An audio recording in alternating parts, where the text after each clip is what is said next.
चंद्रबाबू पैसे कमाने के लिए हैदराबाद जाता है। वहाँ एक व्यापार शुरू करने के लिए गहरी सोच में पड़ जाता है। चाय पीने के लिए बाइक पे निकलता है। सर्कल के पास ट्रैफिक पुलिस कुछ लोगों को समझाते रहता है। उसी तरफ जाते हुए चंद्रबाबू को पुलिस पकड़ लेता है। सर क्या हुआ, आपने मुझे क्यों पकड़ा? तुमने हेलमेट नहीं पहना और वो कानून के खिलाफ है, इसीलिए मैंने तुम्हें रोका है। गलती हो गया है सर, इस बार के लिए माफ कर दीजिए। ठीक है, फाइन भर के जाओ। फाइन कितना है सर? 500। उसके बाद चंद्रबाबू चाय पीने के लिए जाता है।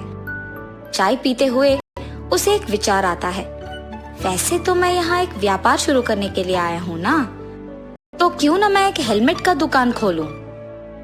चंद्रबाबू का दुकान तैयार हो जाता है और खुलने के बाद हर रोज बहुत सारे ग्राहक आते हैं। इसीलिए वो एक भरोसेमंद को दुकान में काम करने के लिए लगाता है। उसका नाम संतोष है। मैं बाहर काम पे जा रहा हूँ संतोष। जी साहब, मैं यहाँ दुकान संभाल लूंगा। ऐसे कुछ दिन बीत जाते हैं।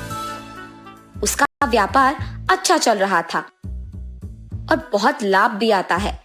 लाभ को देख संतोष लालची बन जाता है।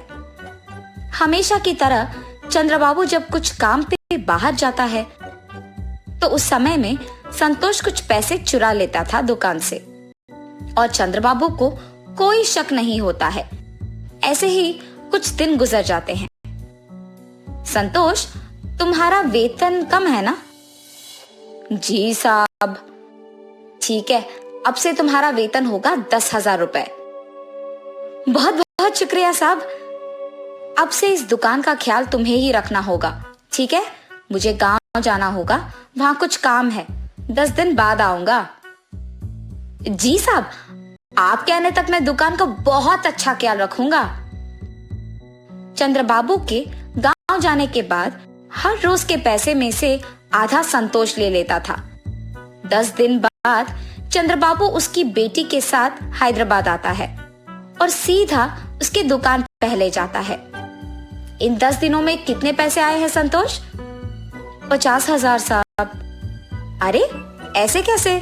हर रोज का हमें 10,000 मिलता था ना, इतना कम कैसे हो गया? चंद्रबाबू को उस पे शक आता है, मगर वो कुछ कहे बिना वहां से चले जाता है। क्या हुआ पापा?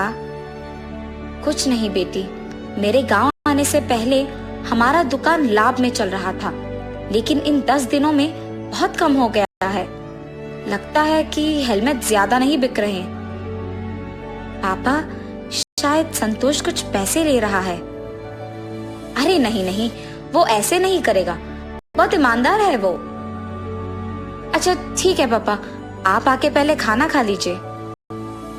सुबह के समय में दिव्या दुकान को किसी के आने से पहले एक सीसी कैमरा लगवाती है और वहां से चले जाती है।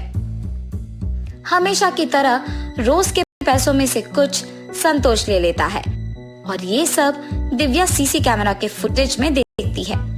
लेकिन सीसी कैमरा के बारे में दिव्या के अलावा और किसी को नहीं पता था।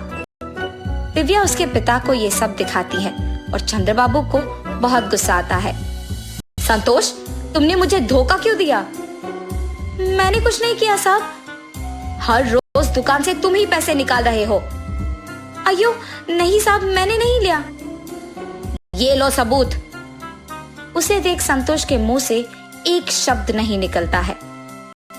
मुझसे बहुत बड़ी गलती हो गई है साहब, मुझे माफ कर दीजिए। तुम्हारे भरोसे पे मैंने इस दुकान को छोड़कर अपने गांव गया हूँ और तुमने मुझे धोखा दिया। अब तुम्हारा यहाँ कोई जगह नहीं हो सकता है। अगर कोई हम पे भरोसा रखता है तो हमें उनका भरोसा ऐसे नहीं तोड़ना होगा। धोखा देना बुरा है।